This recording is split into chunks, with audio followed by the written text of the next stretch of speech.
Pied Piper of Hamelin.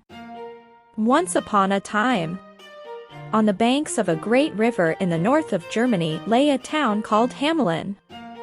The citizens of Hamelin were honest folk who lived contentedly in their gray stone houses.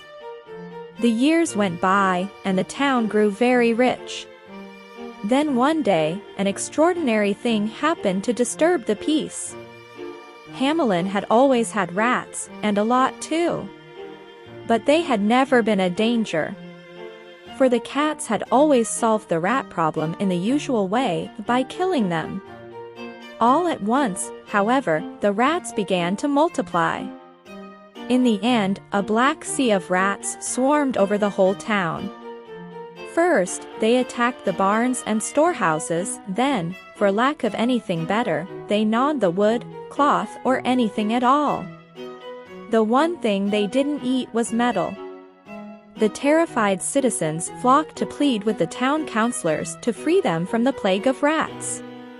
But the council had, for a long time, been sitting in the mayor's room, trying to think of a plan.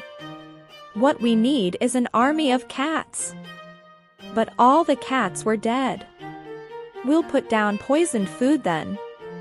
But most of the food was already gone, and even poison did not stop the rats.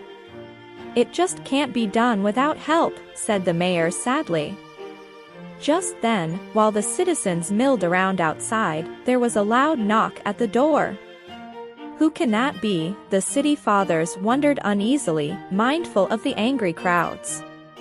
They gingerly opened the door. And to their surprise, there stood a tall thin man dressed in brightly colored clothes, with a long feather in his hat, and waving a gold pipe at them.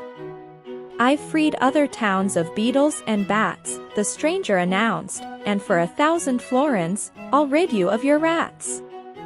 1,000 florins, exclaimed the mayor. "We'll give you 50,000 if you succeed." At once the stranger hurried away, saying, "It's late now, but at dawn tomorrow, there won't be a rat left in Hamelin." The sun was still below the horizon, when the sound of a pipe wafted through the streets of Hamelin. The Pied Piper slowly made his way through the houses, and behind him flocked the rats. Out they scampered from doors, windows, and gutters, rats of every size, all after the piper. And as he played, the stranger marched down to the river and straight into the water, up to his middle. Behind him swarmed the rats, and everyone was drowned and swept away by the current. By the time the sun was high in the sky, there was not a single rat in the town. There was even greater delight at the town hall, until the piper tried to claim his payment. 50,000 florins, exclaimed the councillors. "Never." 1,000 florins at least, cried the Pied Piper angrily. But the mayor broke in. "The rats are all dead now, and they can never come back. So be grateful for 50 florins, or you'll not get even that." His eyes flashing with rage, the Pied Piper pointed a threatening finger at the mayor.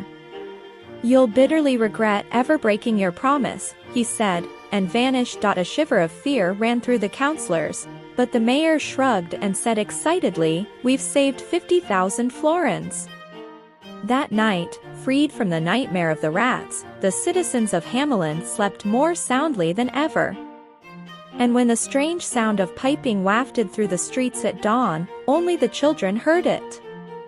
Drawn as by magic, they hurried out of their homes.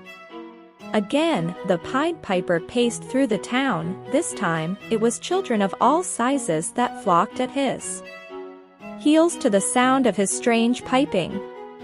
The long procession soon left the town and made its way through the wood and across the forest till it reached the foot of a huge mountain. When the piper came to the dark rock, he played his pipe even louder still, and a great door creaked open. Beyond lay a cave. In trooped the children behind the Pied Piper, and when the last child had gone into the darkness, the door creaked shut. A great landslide came down the mountain, blocking the entrance to the cave forever. Only one little lame boy escaped this fate. It was he who told the anxious citizens searching for their children what had happened. And no matter what people did, the mountain never gave up its victims. Many years were to pass before the merry voices of other children would ring through the streets of Hamelin, but the memory of the harsh lesson lingered in everyone's heart and was passed down from father to son through the centuries.